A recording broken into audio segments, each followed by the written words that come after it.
कहानी नीरू की है। पंजाब की नीरू की शादी दिल्ली के राहुल से होती है। दिल्ली कितना बड़ा शहर है ना, लेकिन आप लोगों का घर तो बहुत छोटा है। हमारे पंजाब में तो ये बड़े बड़े घर होते हैं कि मजा ही आ जाता है। कोई बात नहीं नीरू, मैं भी तुम्हारे लिए बहुत बड़ा मकान बनाऊंगा बहुत जल्दी। नीरू के पिता जहाँ पंजाब के जाने माने व्यापारी थे, वहीं उसका पति राहुल दिल्ली में एक सिंपल नौकरी करता था। माँ, यहाँ तो घी मक्खन इतना महंगा है कि क्या बताऊं। मैं तो तरस ही जाती हूँ घी खाने के लिए। नीरू की माँ को ये सुनकर बहुत दुख होता है। मेरी बेटी को घी नसीब नहीं हो रहा है और ये बहू यहाँ बैठकर घी में शक्कर डाल रही है। देख वनिता, मैं साफ कह रही हूँ, इस घर में जितना घी आएगा उतना ही मेरी बेटी के घर दिल्ली भी जाएगा। अरे ये क्या बात होती माँ जी, बेटी का उतना ही करो जो अच्छा लगे। अब क्या मायके से घी और मक्खन तक की सप्लाई करोगी आप? हाँ, मेरी बेटी किसी चीज को तरसे मुझसे बर्दाश्त नहीं होता। अब क्या था, नीरू के मायके में 2 किलो घी आता तो 2 किलो दिल्ली जाता नीरू के पास। एक दिन, माँ बड़ी गर्मी पड़ती है दिल्ली में। इस घर में तो एक ही एसी है और वो भी ड्राइंग रूम में। सारा परिवार एक ही कमरे में सोता है। हाँ बेटा, वो तो हर घर की कहानी है। यहाँ भी एक ही एसी है। अरे बिल इतना आता है कि क्या बोलूं। तभी वहां राकेश आ जाता है। माँ, थोड़ी देर में यहाँ कुछ प्लम्बर आएंगे मेरे कमरे में एसी लगाने, जरा ध्यान से लगवा देना ना माँ। ओए, ऐसे कैसे तेरे कमरे में एसी लगेगा? हाँ हाँ राकेश, एक बार बात तो कर लेता। अरे पापा, वो वनिता को गर्मी में नींद नहीं आती। ड्राइंग रूम में सबके साथ सोने में वो अनकंफर्टेबल है, इसलिए। अरे पूरे परिवार के साथ वहां तेरी बहन नीरू भी तो सोती है, वो नहीं हो रही क्या अनकंफर्टेबल? समझ रहा है ना? अगर एसी लगेगा तो एक दिल्ली में तेरी बहन के कमरे में भी लगेगा, तभी तू लगा सकेगा। राकेश वनिता को सारी बात बताता है। वनिता करती भी क्या, मन मार कर बैठ जाती है। माँ, ये लोग ठीक नहीं है, क्या करूं मैं? अरे बेटी, यहाँ आ जा, तू यहाँ आकर रह ले। अरे छोड़ दे ऐसे पति को। कैसे छोड़ दूं माँ? समाज क्या कहेगा, लोग क्या कहेंगे? वैसे भी मेरा एक बेटा है मयंक। अरे हटा बेटा, तेरी उम्र ही क्या है, इतनी परेशान रहेगी तो काम कैसे चलेगा। खैर, बात आई गई हो जाती है। माँ को लगता है कि नीरू ठीक है, तो वहीं नीरू के मन में एक ही लाइन चल रही होती है, यहाँ आ जा। माँ ने तो बोल ही दिया है कि यहाँ आ जा। बस मयंक थोड़ा सा बड़ा हो जाए, इन गरीबों को छोड़कर मैं वापस माँ के पास ही चली जाऊंगी। वो इसी सोच में बाजार में चल रही थी कि मैम, आपका दुपट्टा जमीन को छू रहा है। नीरू जैसे ही उस लड़के की तरफ देखती है, देखती ही रह जाती है। हाय रे, कितना सुंदर लड़का है ये। अब क्या हुआ? मैंने कहा आपका दुपट्टा। तो खुद ही उठा कर दे दो ना।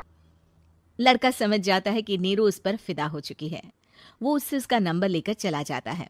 अब क्या था, नीरू और रोहित में लगातार बातें होने लगती है। मैं हरियाणा का रहने वाला हूँ, यहाँ एक बड़ी कंपनी का मैनेजर हूँ। अच्छा, और कितने बच्चे हैं तुम्हारे? बच्चे? अरे मेरी तो शादी भी नहीं हुई है। तुम बताओ, शादी करोगी? नीरू शर्मा जाती है। अब लेकिन मैं तो पहले से ही शादीशुदा हूँ। मुझे फर्क नहीं पड़ता, बस तुम शादी कर लो, भाग चलते हैं। बहुत पैसे वाला हूं मैं, हमेशा खुश रखूंगा तुम्हें। नीरू रोहित से मिलकर सारा प्लान बना लेती है और फिर एक दिन घर से भाग जाती है। दोनों शादी कर लेते हैं। शादी के बाद, क्या बात है नीरू, तुम्हें परेशान सा देखता हूँ, सब ठीक तो है ना? हाँ हाँ, सब ठीक है।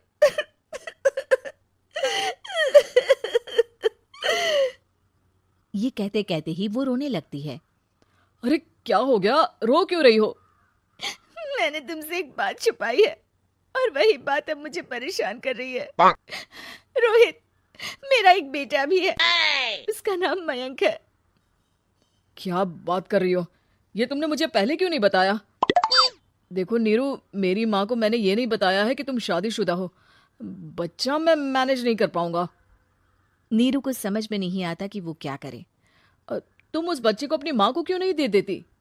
नीरू चुपके से माँ को फोन करती है। माँ, क्या मयंक को तुम रख सकती हो?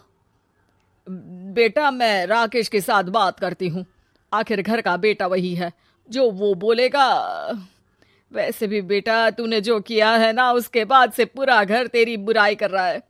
मैं भी अब किसी से तेरे लिए लड़ नहीं सकती। राकेश बेटा, नीरू ने तो जो किया बहुत ही बुरा किया, लेकिन मैं सोच रही थी कि क्यों ना मयंक को हम यहाँ ले आए।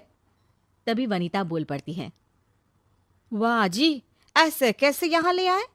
यहाँ क्या भंडारा भरा है? और जिस बच्चे की माँ ने नहीं सोचा, उसके लिए हम क्यों सोचे? नीरू को एक बार तो अपने बच्चे के बारे में सोचना चाहिए था ना। अरे लेकिन तेरे पास भी तो लड़का नहीं है ना वनीता। माँ, वनीता ठीक बोल रही है। कल को वो बड़ा होकर इसी घर का हिस्सा मांगेगा तो हम क्या करेंगे? माँ कहती भी तो क्या, वो चुप रह जाती है। वहीं नीरू का पहला पति कहता है, माँ, अगर आज भी वो वापस आ जाए तो मैं उसे माफ कर दूंगा। बेटा, गरीबी चीज ही ऐसी है, क्या करेगा। तू तो अब मयंक का सोच। वो बेचारा तो बिना माँ का हो गया। मयंक के खातिर तू दूसरी शादी कर ले बेटा। लोगों के लाख समझाने के बाद नीरू के पहले पति की शादी रिद्धि से हो जाती है, जिसके पहले पति से 2 बच्चे होते हैं।